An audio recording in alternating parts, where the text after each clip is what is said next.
We talk about GDPR and global and regulation, the very important topic, and the evolution of AI governance, and automation. So, what do you think? Because when I see how AI is evolving and in cybersecurity perspective and automation, what critical role AI is playing in terms of automating GDPR and data privacy, also in terms of continuous monitoring, compliance, detection.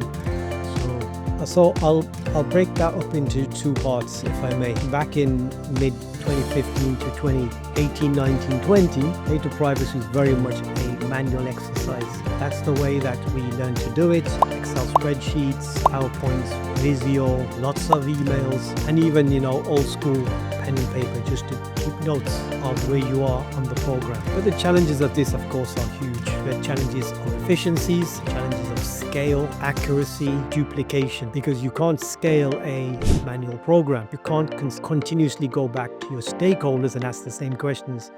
Ali, where are you today? With this new process, with this new sales and marketing campaign, speaking to your IT and infrastructure, which assets have you onboarded, which data resides? It's questions, and of course, if you're in the data privacy team, that's fine, that's your job. But the people you're asking the questions to, utilizing tools, right kind of tools that can understand the life cycle of your data. And I know everyone's in love with data discovery. Oh God, we have data discovery. Fantastic. It's like they discovered their fire, right? We have data discovery. Every cybersecurity vendor, we have data discovery and classification. In the field of privacy, that's merely content. And yes, it's an excellent start. It saves you having to discover it yourself.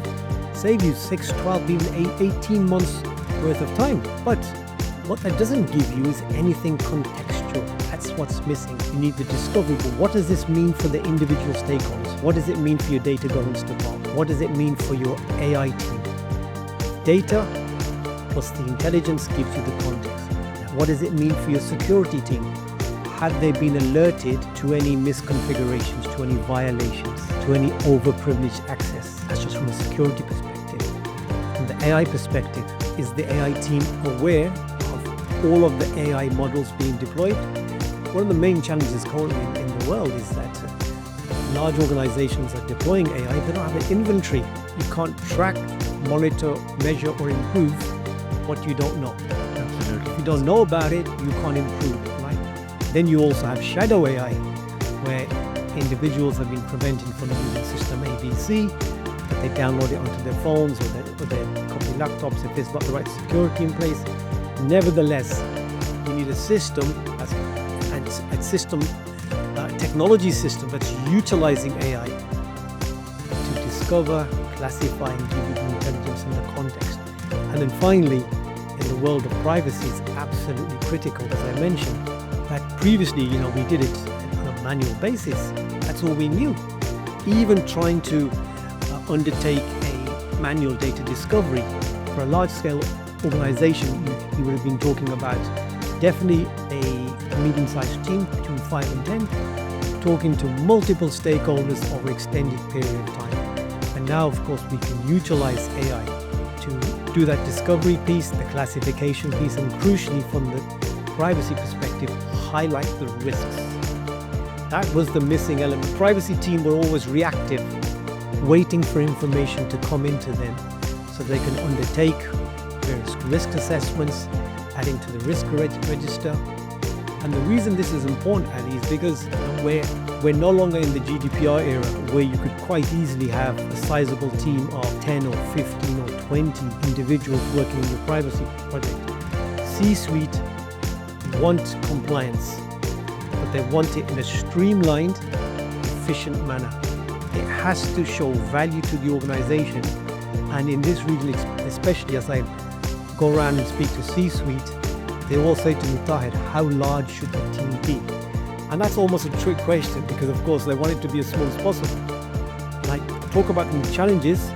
If you don't make the necessary investments in the right kind of AI-driven technology, that's particularly geared towards the challenges that I've talked about, then the only alternate is to either accept the risks or increase the size of your team. But neither of these will be justifiable either to the board or to shareholders. need to have the right technology that can assist you in a timely or almost real-time manner. And then on to your secondary point in the world of cybersecurity, just going back to the advent of ChatGPT, the first adopters were actually hackers, third parties were not in the best interest of the organization. They were utilizing this technology that was still in its kind of phase 2 or phase 3 to find out about threat vectors, vulnerabilities within your organization. Now, of course, organizations can utilize AI to detect those threats in real time, anomalies, any kind of outliers, utilizing the right kind of technology. Typically, banks and insurance companies utilize unsupervised learning models that can detect fraud in literally milliseconds. And before, if any of you remember, when you used to go abroad, you used to get a phone call from your credit card company, are you abroad, or they've blocked it. All that now is down to milliseconds. The world's largest credit card companies are all utilizing this technology to spot threats in real time. But very importantly, this is to augment the actual security and cybersecurity teams. It's not meant to replace them, it's an augmentation of the existing skills, because this technology, of course, can pick up anomalies and outliers and anything that you view as suspicious, but you always need that human intelligence, both for privacy and security and cybersecurity and governance, and also AI governance. Excellent. I think you summarized well that it will make how effective and efficient you can utilize, and human intelligence will always be there in AI. So I was going to replace your job, of course, make it more effective.